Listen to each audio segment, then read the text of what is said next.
AP కూటమి అధికారంలోకి రావడం, స్కూల్స్ స్టార్ట్ కావడం ఒకేసారి జరిగాయి.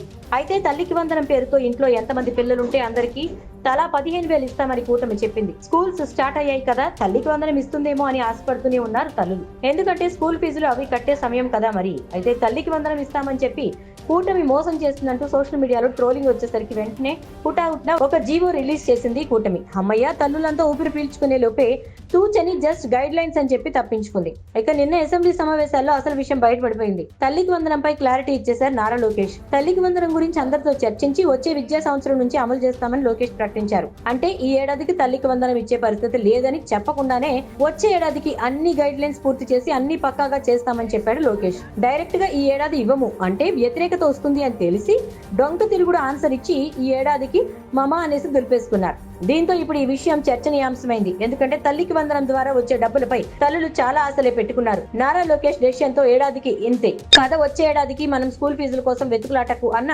నిజమైతే తల్లులందరికీ బోధపడింది. దీంతో తల్లులంతా మండిపడుతున్నారు. ఇప్పటి వరకు అమలు చేస్తున్న పథకమే కదా, ప్రత్యేకంగా గైడ్ లైన్స్ పెట్టాల్సిన పరిస్థితి, కూర్చుని చర్చించుకునేంత ఏముంటుంది? అసలు ఆ గైడ్ లైన్స్ జీవోనే తయారు చేసి రిలీజ్ చేసినప్పుడు ఇంకా అకౌంట్స్ లో డబ్బులు వేయడమే కదా మిగిలి ఉంటుంది. మళ్ళీ చర్చలు సభలు ఏంటి అని ప్రశ్నిస్తున్నారు. అలాగే కూటమిని ఇంకో ప్రశ్న కూడా వేస్తున్నారు. అమ్మకు వందనం ఈ ఏడాది లేకపోతే వచ్చే ఏడాది అంటే ఈ ఏడాది వచ్చే ఏడాదికి కలిసి ఒక్కో బిడ్డకు 30,000 ఎంతమంది ఉంటే అంతమందికి కూటమి వేస్తుందా అని కూడా ప్రశ్నిస్తున్నారు. తల్లుల కోరిక సవ్వే కదా, ఎందుకంటే పెద్దవాళ్ళకి ఇచ్చే పెన్షన్ ని 1000 పెంచి 3 నెలలకు సరిపడా 3,000 కలిపి 7,000 ఇచ్చారు కదా, మరి మా పిల్లలు కూడా ఇలాగే ఇవ్వాలి కదా, కూటమి ప్రభుత్వం అసలు చదువుకునే పిల్లలు కదా అని తల్లులంతా ముక్త కంఠంతో కూటమి ప్రభుత్వాన్ని కోరుతున్నారు.